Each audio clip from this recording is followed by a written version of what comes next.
अण्णा बनसोडेजी,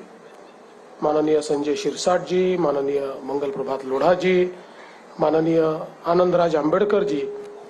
माननीय आशिष शेलारजी, माननीय नरेंद्र जाधवजी,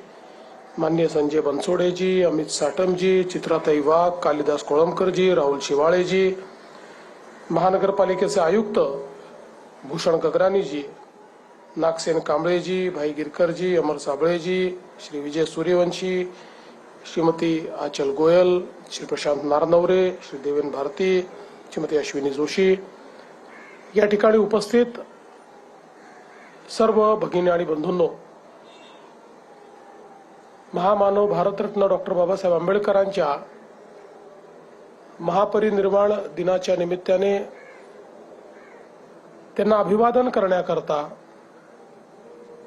आणि या देशाला संविधानाच्या माध्यमातून त्यांनी जो मार्ग दाखवला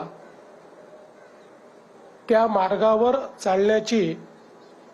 पुन्हा एकदा प्रेरणा प्राप्त करण्याकरता आपण सर्व लोक या ठिकाणी एकत्रित आलो आहोत। आपल्याला कल्पना आहे की खऱ्या अर्थानं आपल्या देशामध्ये, आपल्या समाजामध्ये एक प्रचंड मोठी विषमता तयार झाली होती आणि या विषमतेने आपल्याच समाजातील अनेक लोकांना मानव म्हणून जगण्याचा अधिकार हा हिरावून घेतला होता आणि अशा परिस्थितीमध्ये समाजामध्ये मोठी जागृती आणून एक समतायुक्त अशा प्रकारचा समाज तयार झाला पाहिजे या भावनेतनं या विषमतेलाच आपली शक्ती बनवून भारतरत्न डॉक्टर बाबासाहेब आंबेडकरांनी ज्ञान संपादित केलं आणि त्या ज्ञानाच्या आधारावर समाजामध्ये समतेचं रोपण केलं, समाज जागृत केला आणि स्वतंत्र भारतामध्ये एक असं संविधान आपल्याला दिलं की ज्या संविधानाने आपल्या देशामध्ये समतेचं राज्य तयार केलं, समाजामध्ये बंधुता निर्माण केली आणि त्यासोबत सर्वांना संधीची समानता दिली। कुठल्याही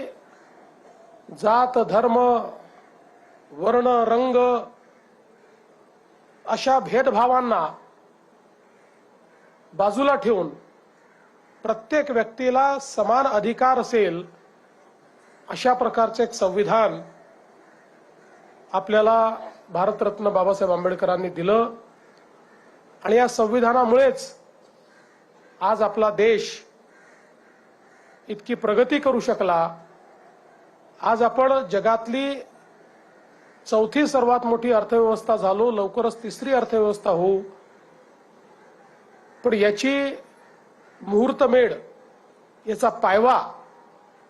हा जर कोणी तयार केला असेल तर तो संविधानकार आणि अर्थतज्ञ अशा भारतरत्न डॉक्टर बाबासाहेब आंबेडकरांनी केला। बाबासाहेबांचा